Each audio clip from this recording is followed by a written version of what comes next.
Hey everybody, thanks for coming back and watching. We're on update 9 now, so it's definitely coming along, and quite a lot's been going on. As you can see, I've been weathering out the station, so got the track weathered now.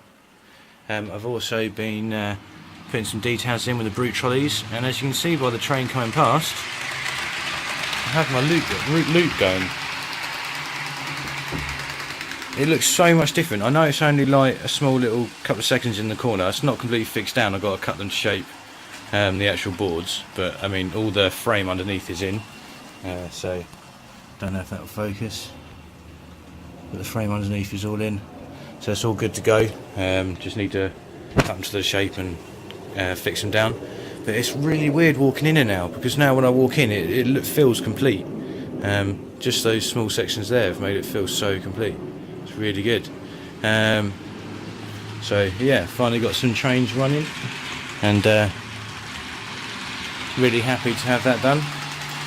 My transformer turned up from that I said Dave Howard has been using. I started switching transformer, and it runs everything perfectly. As you can probably see by the start of the video, I've actually got all my lights in all the buildings on the station running, as well as the platform lights. And I've also got my Becco signal wired up, so quick little change there for you.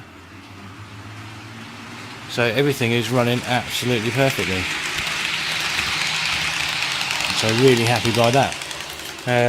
Some other extra things, so the little buildings I've got, as you can see over here, I've got the little industrial building or corrugated shed, and that's going to be for all the station, all the station storage, because at night, I suppose, when the trains aren't running, to stop burglary, they have to have somewhere to put everything. So all the brute trolleys, luggage, everything gets put in there at night. So I'll get some station staff around there milling around talking. And as you can see, I've dotted some of the brute trolleys around. Yeah, this one's not fixed over here. I'm still deciding on this side of the station. I'm thinking some platform shelters need to go in on this side. But I did put some benches in. Love these benches. I had to talk about them on. I talked about them on one of my other updates when I got them. They just look so realistic. And I've put some young guys train spot in there. I've tried to make it like as if when I was younger. So like obviously one of them's slouching because he's quite bored. He's been train spotting all day. And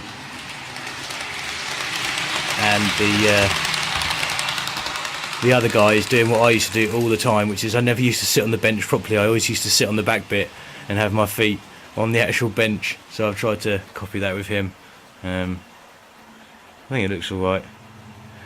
Obviously it wasn't meant to do that, but yeah, young kids these days, eh?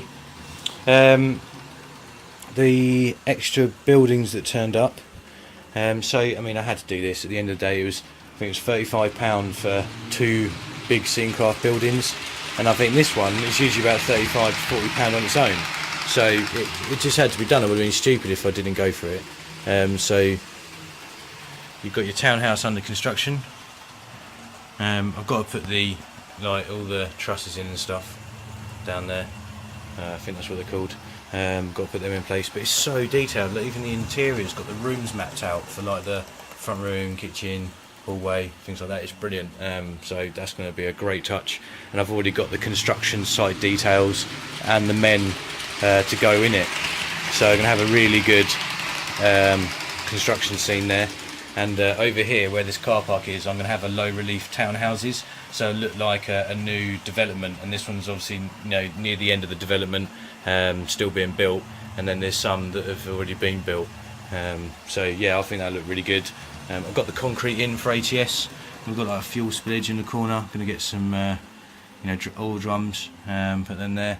Have some cars being worked on, and this area here is like a turnaround point. So the entrance is this side, I think, and the exit is this side. So there's like a little semicircle of grass. I think there's a tree on there as well, but I'll work it out. So that'll go in there. This is actually a prefabricated house now, but I don't know how I'm going to build that without doing it scratch, so I need to get some idea of what I'm going to put there.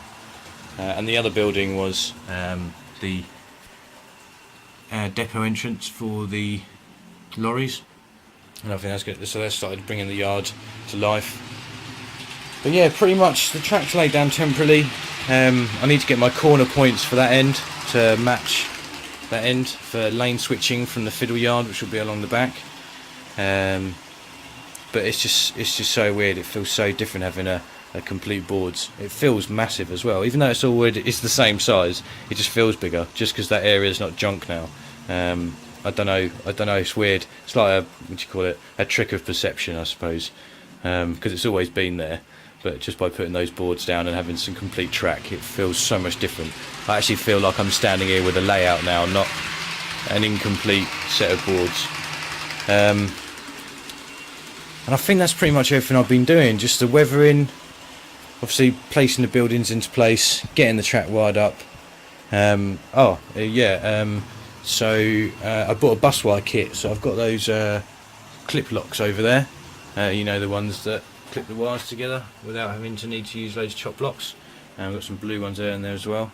And it also came with the 3202 wire for the bus, which is the larger bus kit, because you know me, I just want to do everything right, and at the end of the day, if I get the biggest bus wire available, it'll be good for anything. So I got that, and it came with the dropper wire to match, but I've already got brown and orange to make it realistic, because brown and orange cables are what you see in real life around the tracks. So I'm going to use the dropper wire as LED wire for the lighting. So that's, yeah, at the end of the day, everything's useful.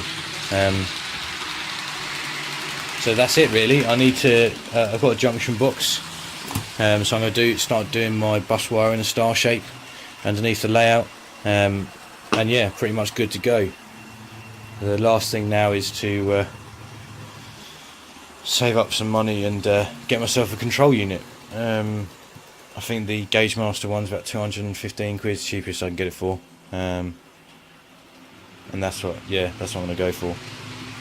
So I'm going to carry on. I need to finish off the end of my station, because I still haven't done that yet. It just needs sanding down and painting to complete it.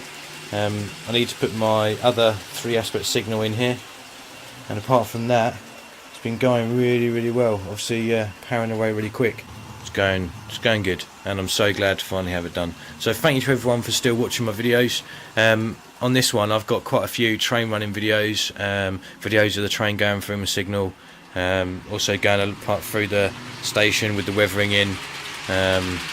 So yeah, I'll leave you all with that.